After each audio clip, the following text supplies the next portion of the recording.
This is a tutorial for the Leica Disto X4. If you have not watched my video on the Leica Disto E7500i, I go into quite a bit of detail about how to set up offsets in that video for Discus, Javelin, and shot put. So we're going to just dive in here. You're going to hit the power button. One of the first things you're going to notice different about this one is that the camera automatically pulls up and the laser automatically turns on. So we're going to go ahead, go into the functions, and on the functions there's not a whole lot that I change here. We're going to go to the settings, which is the upper left hand hot button, and in here are a few of the things that I do change. So the first one is different from the E75 is that the level is automatically on all the time. You can change it between degrees and percent, so we're going to leave it on degrees. So I can just click the check button there. Next is the units that we're measuring in, so I just use the arrow over, press the equal button.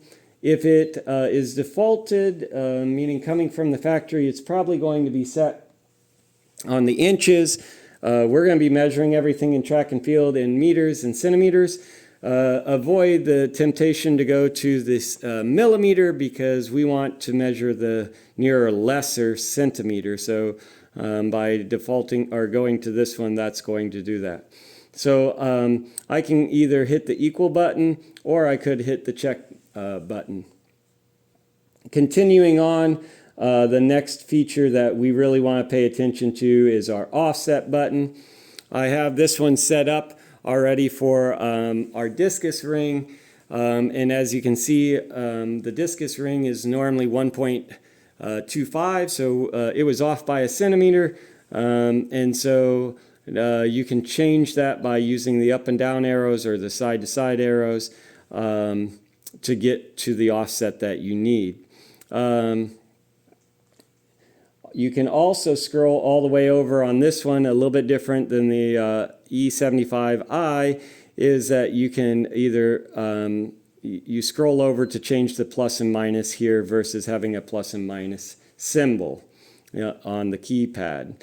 So I went ahead, we've got 1.26, so when I'm happy with that, I just hit the check button there. Going ahead and coming back to our settings, the other one that I always use is the star feature. Star feature allows me to select what I want my hot buttons to be when I'm on the laser. I always set one to be the history. As you can see, it's blinking there.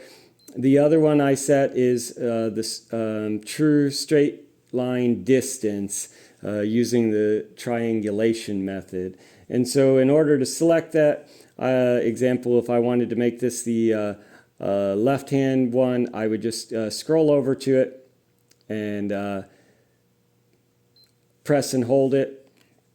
And now if I go back, I should have two of the triangulation. So I'm going to go back into my functions and my settings, and I'm going to go ahead and go to the star, and I want that history. Let's say I want that history on the right hand side. I just simply scroll there, press and hold that button. Whoops, didn't hold it long enough. I heard the beep. And so now I should be set up with that as well. So as you can see, I've got my history, I've got my triangulation. Currently, though, you can see that I'm just using the laser. So I set this up to be 1.26 meters out, just like on our discus ring. What I have is I have someone stand at the edge, and I shoot a straight line out to that point.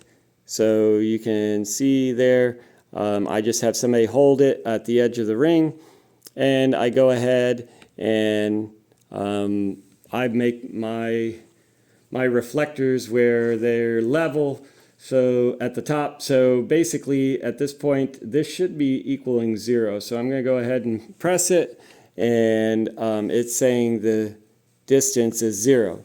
Now if I try to use the triangulation on the X4 and I'm too close, what's going to happen is it's going to say, hey, we can't calculate that angle, it's too the reflector is too close. So what I'm going to do is I'm going to go ahead and I'm going to take my reflector a little bit further away. So again, why would you use the triangulation? And the answer is simple, because very rarely in Missouri do we have a level piece of land to throw, say, 50 meters.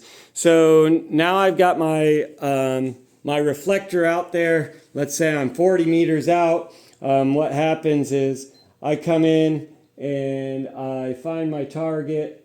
And again, I try to get down the center. Doesn't matter up or down, as long as your holder is holding it straight. And so I'm going to come down and zoom in back on my X4 here. And so what's going to happen is, let's say I'm so far out that I can't see very well. Well, first of all, you just simply hit the zoom arrow here and it'll zoom in. Now, Leica says Leica says that, so you just keep hitting it and it'll go cycle back through.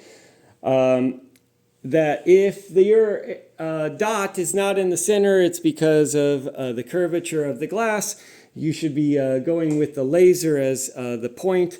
Now it's saying that I am 6 degrees up here in the upper right hand corner. I'm 6 degrees tilted, and now you might not think that makes a big difference, but if you're measuring for records, you want it to be accurate. So you just go ahead, and I'm going to go ahead and take my measurement here. And so it says 6 degrees, and it says the distance from the laser to the target was 5.77, but the straight line, or the true distance that was thrown, was 5.74. Now, if you, example, get done shooting and somebody's like, what was that last one? Or what was the one before that? The X4 also, just like the E75i, has a history, and I can scroll back and forth through my history and see all the different points that I've hit as far as target is concerned. And I had cleared this out, so there wasn't a whole lot, but we started out with our zeroing it out for our discus ring. So again, it will keep track of those measurements for you, so you can use those arrows to go back and check. The last button that I want to talk about is this lower one right here, and that button, oh, let's see, I guess I got to get back to my home screen. This button right down here asks you, where do you want to measure from?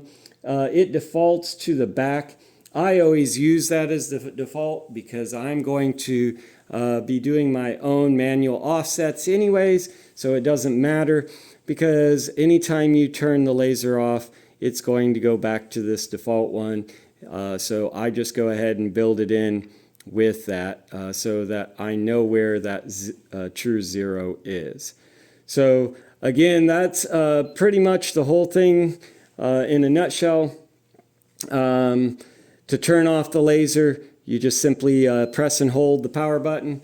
I guess a couple advantages and a couple of disadvantages. The Leica Disto X4 is a little bit cheaper, but your laser and your camera are always on, and so you tend to burn through batteries just quicker than you do on the E75i or E7500i. So I guess if I had a choice, this is a great tool Again, just as accurate. It doesn't quite have the same range as the Distal E7500i or 7500i, but still should be sufficient for anything being done in track and field. I believe this one is in ideal conditions will shoot about 400 feet, where the E7500i will shoot 660 feet. I've had no problem using this one to measure Discus or Javelin at the high school level. I've also used, as I said, the Distal E7500i to do the same for track and field. So again, I highly recommend using a Distal or a Leica Distal X4 or E7500i for accurate measurements of track and field.